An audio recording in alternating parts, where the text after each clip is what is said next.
you. Travis, why don't you go ahead and get us started?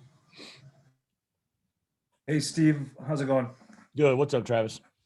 Not much. Just wondering if you're hopeful Rah will be able to play on Wednesday. I think so. I think he should be able to by Wednesday. Will he be something approaching full, or will he be limited? I don't know. And I think the next couple of days will determine that, but I would think he'll be able to play some. Assuming he's able to play, I mean, how much does that get you guys back to level offensively with him back at point? Having him back out there obviously will help. Just give us another ball handler, decision maker, playmaker. I think we've missed that over the last couple games, especially against some of the teams defensively, how good they are. You need as much skill and ball handling you can on the floor. So, but we played well against Oklahoma, so we're excited about the opportunity.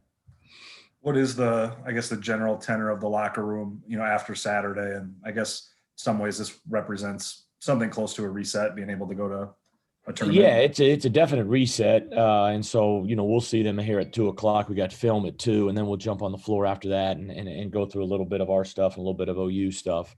So it's definitely a reset. There's definitely a excitement in the air because it is March. It is the conference tournament. We've had great success down there. And so I think we're all excited about it. I haven't seen a lot of the guys today. They've been in and out with, weights, and, George's out there right now working out. But I think they're you got to be excited right now. It's March. It's the best time of year. And, a year ago, the tournament got canceled. And so we're blessed to be heading over there and getting ready to play. Thank you. Randy, go ahead. Good afternoon, Steve. Hope everything's going well. Yep. Which of the two tournaments you won sticks out the most, and why? Oh, man, I don't know if one sticks out more than the other. They're both special. Anytime you win a championship, it's special. I think there's great memories from each tournament, though, you take with you. I just think in 2017, that team, if you ask anybody, that team was playing as good as anybody in the country at that point. I mean, we had really figured things out. Everybody was bought in, and we played really well. Oklahoma State in a high-scoring game. We beat TCU, very well. And then, we had to get over the hump with West Virginia, with great toughness and purpose, and we did that. But obviously, the one thing that sticks out from that tournament is Burton's dunk. I think we're up 8 or 10, 2 minutes to go, and I'm telling Naz to pull it out, and he throws a half-court alley-oop, and Burton almost breaks Kanate's hand off. That was unbelievable. That's the best live dunk. I was a manager with Antonio McDyess when he was at Alabama, and obviously saw a lot of great dunks by him, but that's the best live dunk I've ever been a part of and watched, especially in the moment. It was phenomenal. And then 2019, we had a terrific year, but we did struggle for about, 2.5 week stretch there. And we had to hit the reset button. And I thought we were dominating down there in Kansas City. I thought everybody played well. From Mike Jacobson was terrific. Wigginton was awesome. I mean, he was as good as any guard down there. Halliburton had an amazing dunk against Kansas State, but obviously you remember Shayok's big threes against K-State in the semis. They're all special. They're hard to do. And so anytime you get a chance to win a championship, I don't know if Wendy's one greater than the other. I'm just fortunate to be a part of a couple of them. Steve, Iowa State fans, the great loyal Iowa State fans, the whole Hilton South stuff have been wonderful down there. That's not going to be the case this year. How do you think it's going to be when the atmosphere around the tournament this year? Yeah, hopefully there's still going to be a couple thousand. Regarding fans, not being there. Excuse me. I think they'll still have. Matt, is that right? Isn't there still going to be a little bit? Yeah, I'm good. In T-Mobile.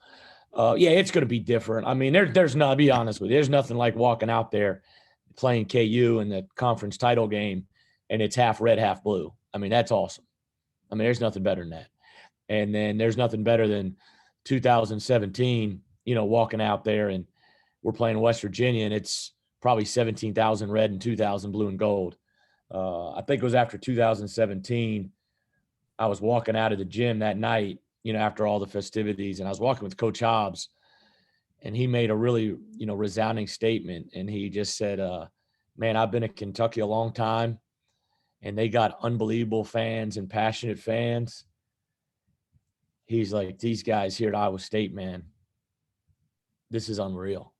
And so that was cool, hearing that, where he's been a part of. Obviously, Kentucky's got great tradition and great support. But yeah, it'll be different. Obviously, we definitely have some advantage playing over there in Kansas City. But there's a lot of teams in our league that do. I think that's why it's a great setup for our league. So many people are close, whether it's Kansas State, Kansas, the Oklahoma schools are nearby, and then the teams that in Dallas, that's not far ride from Texas. So it's a phenomenal event. It's a phenomenal arena, and we're the defending champs. We got to go play. Thanks, Steve. See you Wednesday. Yep. Michael Swain, go ahead. Hey, Coach, I guess just building off that a little bit, just looking specifically at the game Wednesday, what's it going to take for you guys to compete against Oklahoma and possibly advance? Well, we've played well against them both games. Take the first half out at our place. We got down a big hole, but came back, took the lead. Number one, we got to do a great job defensively. Nothing easy. Can't give up any easy things in transition. Got to do a great job on Reeves, Manek. But they've got a lot of guys that can hurt you scoring-wise. Alondas Williams played really well the other night against Texas. They really went to him a lot. But, whether it's Harmon or, Gibson's terrific. Harkless. I mean, they're a very, very good offensive team. So we got to do a great job, obviously, guarding them, not having any bad fouls, keeping them off the free throw line. And then offensively, man, good possessions, being able to attack their ball screen coverage, make good decisions, keep the ball moving, work inside out. Like I said, I think we're confident going in the game. We haven't, obviously, we know our record, not running away from that, but we have played better. We have competed better. And we know both games against them were close. And so we're excited. And changing gears a little bit, I don't think we've asked you about Xavier Foster's recovery in a little bit. Just how are things going with his recovery? And I guess how close is he being back to on the court? I don't know how long to have the court. I bet he's probably in an 8-week recovery. I bet he's about 5.5, 6 weeks in almost. He was at the half point I think I may have mentioned it one time talking after a game or on a media session that he was about halfway through, doing really well, still in the boot. But recovery's going really well. And, once he gets through that, then the great thing, like I said, the timing he had surgery, he'll have the spring to recover and the summer to really work and get better. And that'll be huge for him. Thank you. Matt Bellinson, go ahead.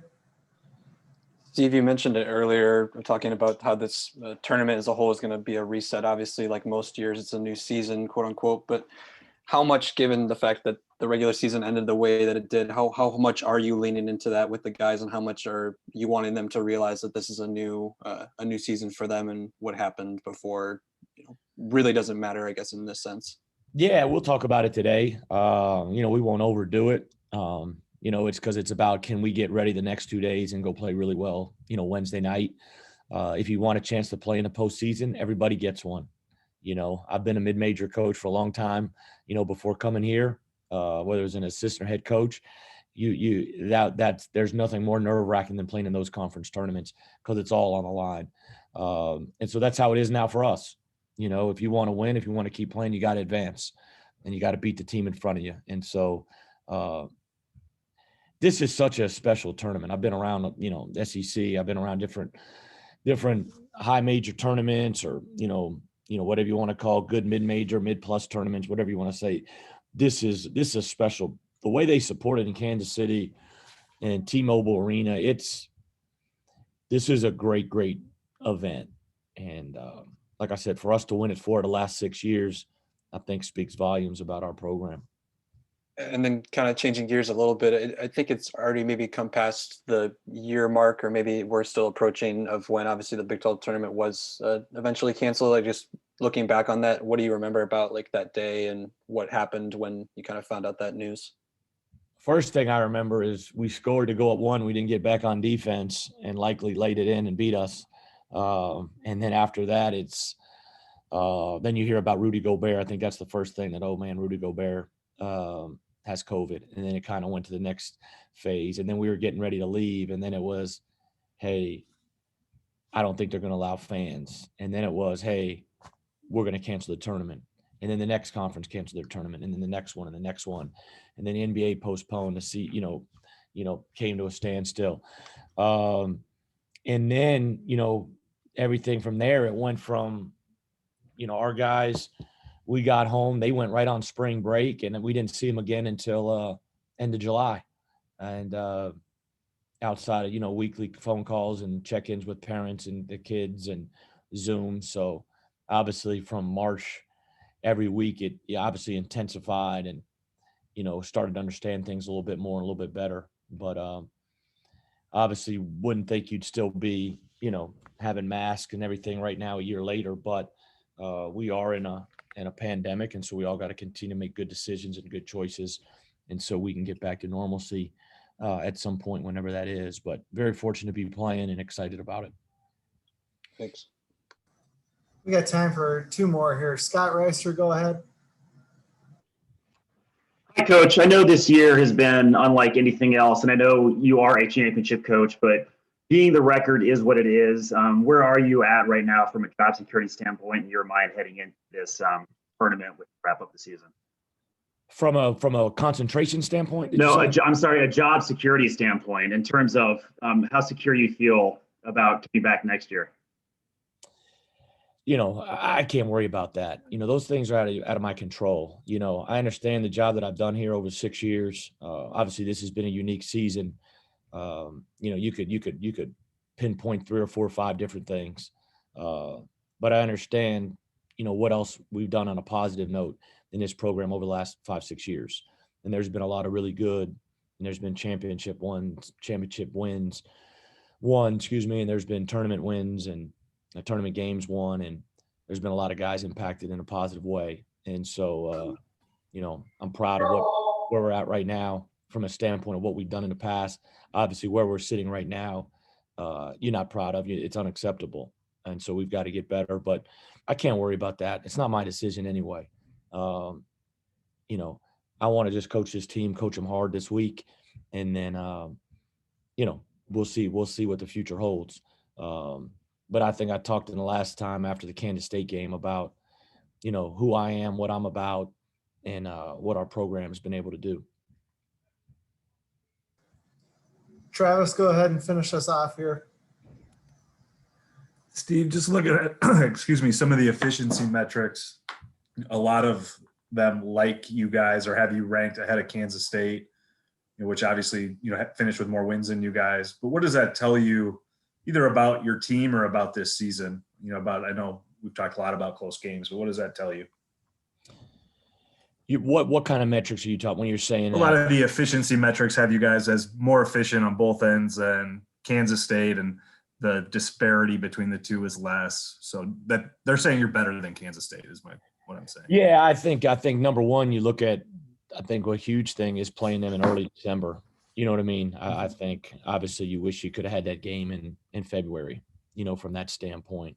And then I think at the end of the day too, it's, we had opportunities over there, whether it's, open shots or, missed free throws, whatever it may be, we had opportunities, but, and then we had some close opportunities we let get away. And so, I don't have the metrics to, answer that totally completely, but I think K-State has gotten better from in the beginning of the year, and they were able to win in a close game, Oklahoma, close game TCU, where, we ended up getting beat in those games. But so, I don't know if that's a good answer, but that's, I guess I meant it less about you guys losing to K-State and more that maybe your body of work is stronger than the win-loss record would indicate. Yeah, I think if you really watch us now, we're playing pretty good basketball. I know as Baylor, is their first game back from COVID, but they looked unbelievable yesterday. I mean, they were terrific. The little bit that I watched that, and we played really well. But you look at the 18 games, you only take 2 or 3 out that we just got kind of manhandled. man, the rest, the 2 West Virginias, the 2 Oklahomas, you know, Baylor, both games went down the last media timeout. Kansas State over there, you know, Texas, both games, you know, Texas, we couldn't make a shot, you know, and so that's the frustrating thing, is we have been close. And so we got to keep, the thing I credit these guys is their character, their persistence, their resiliency to show up, do the job. I mean, George Connett's in the gym right now. He's been in the gym every day for the last month. You know, I think that speaks volumes about a lot of our guys' character. Thank you. Thanks, Coach. Appreciate it. All right. Thanks, guys.